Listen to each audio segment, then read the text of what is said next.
nenye fiagao mwa fiao fiao tronwo nyonu fiao dumagao le kakuyo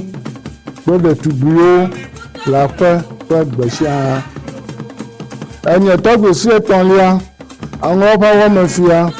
àwọn Dukor potato le fe gbedumna nikata mejala mesesa agbejiji abokadrika nami avinye la pepe egbesha abawo mi Antonio nyi nela eyi be ko longo nami ya gebe afeye ma malakojina mauba afeye ya nahe nyo la mo vena àwọn Dukor do amana lo kata no vi no to no vi fenu voki be be kawo na to pede àwọn Dukor ma fi awo na de shoro ki be amanu no la we yo nye be no wo to bubu no wo tevio ha na to bubu no fe fi awo ni ga na be dunya halawo na de mama àwọn vi odomo machitera àwọn Dukor fonkoma ala pomanya godam na miape Dukor His Excellency John Dramani Mahama defe de choleme na keta meli jefa tutu pe miape achafo dodo pe bubo kata mawona na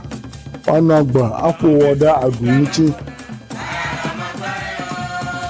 afinya gbena janyila mejibe matoshi àwọn vi wonu tefaro ji wala àwọn Dukor domodango opo amaro wenye afeto mauko jikunu afeto kaleji afeto boglo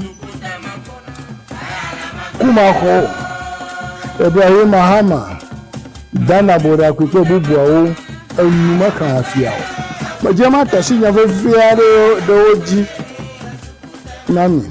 yenye be afivisho kata togumala His Excellency John Dramani Mahama fejidudu ata no wonu tefe abo viwo ne